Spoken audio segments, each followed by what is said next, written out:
अस्सलामुअलैकुम friend, Farooq everyday में खुश आमदीद।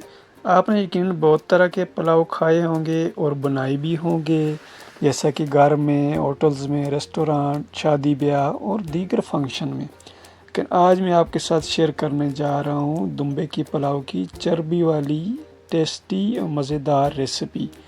ये मिनटों में झटपट बन के तैयार हो जाता है और खाने में इंतहाई मज़ेदार हो जाए। जब एक बार आप बनाएंगे तो बार बार आपसे इसकी फरमाइश की जाएगी।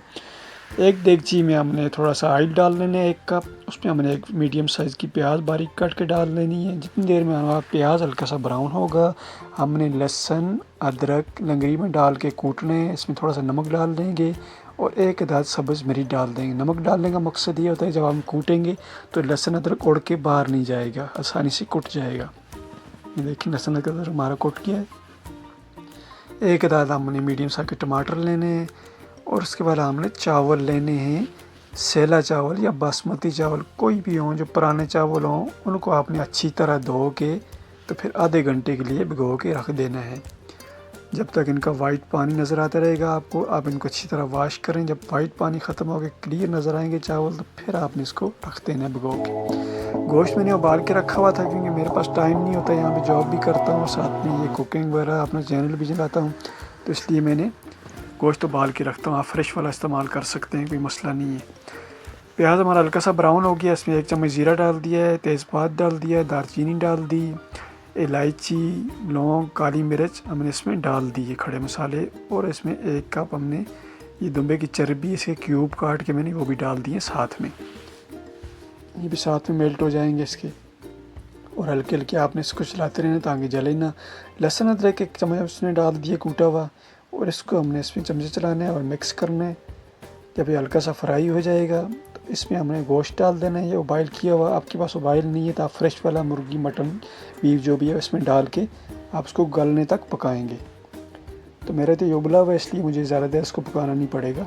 इसमें 1 चम्मच नमक डाल दिया है, आधी चम्मच लाल मिर्च, आधी चम्मच हल्दी, आधी चम्मच ज़ीरा, आधी चम्मच धनिया और आधी चम्मच ये कब्सा मसाला। इधर अरब में मिलता है, सऊदी अरब में। आप नहीं है तो इसको स्किप भी कर सकते हैं। थोड़ा सा मैंने पानी डालना ताकि मसाला जले ना, उसकी हल्की आंच पे इसको भूनते रहना है। ये देखें सब्ज़ी मिक्स हो गई है। इसमें इस मौके पर हमने डाल दिए टमाटर 1 अदद।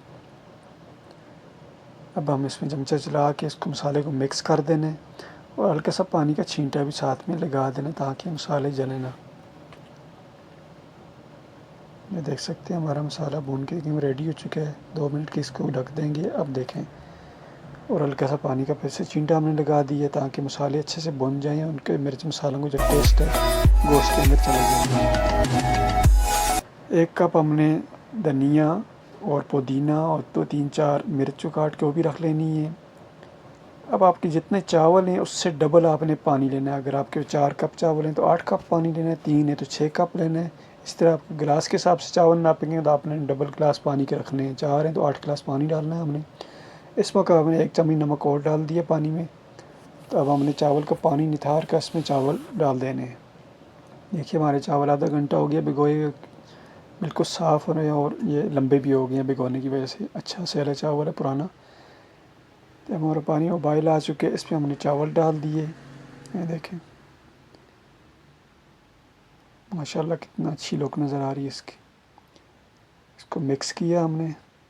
इस मौके पर आप उसका नमक भी चेक कर सकते हैं। अब इसमें हमने धनिया, पुदीना जो काट के रखा हुआ था और 3-4 सब्ज़ मिर्चें ने वो इस मौके पर इसमें डाल दी। इसकी अच्छी खुशबू आ जाएगी इसमें।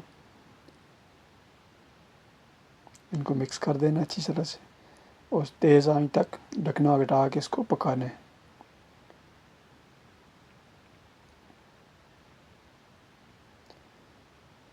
साथ में थोड़ी थोड़ी देर बाद आप चेक भी करते रहना है। और अगर आप नमक कम लगे तो इस मौके पर आप नमक भी डाल सकते हैं।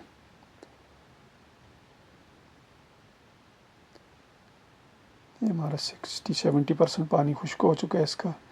जब ये 90% तक खुश्क हो जाए तो फिर आपने इसको आँच इसकी हल्की कर लेनी है। अगर आपकी देगची का नीचे पैंदा मोटा है तो आपको नीचे तवा रखने की ज़रूरत नहीं है। अगर देगची जो आपकी पतली है तो नीचे आप हल्की आँच रख के तवा रख सकते हैं, इससे जलेंगे नहीं है। इस मौके पर हमने ऊपर से धनिया और थोड़ा सा पुदीना डाल दिया है और हल्की आंच पे इसको हमने 12 मिनट के लिए नीचे तवा रख के रख देना है। अगर आपकी देगची नीचे पैंदा मजबूत है फिर तवा रखने की ज़रूरत नहीं है। अगर तो पतली देगची है तो आप नीचे तवा रखते। मेरे पास ये बिजली का चूल्हा है, मैंने उस पर हल्की आंच पे रख दी है और ये नॉन स्टिक है इसलिए नीचे तवा रखने की ज़रूरत भी नहीं है। माशाअल्लाह हमारे जो पुलाव है रेडी हो चुके हैं अभी। ये थी आज की रेसिपी। अगर आपको मेरी रेसिपी अच्छी लगी हो तो मेरे चैनल को लाइक और सब्सक्राइब करना बिल्कुल नहीं भूलिएगा। अपने दोस्तों और रिश्तेदारों से भी शेयर कीजिएगा और बेल आइकॉन के बटन को प्रेस कीजिएगा ताकि मेरी रेसिपी हर नई आने वाली आप तक पहुंचे।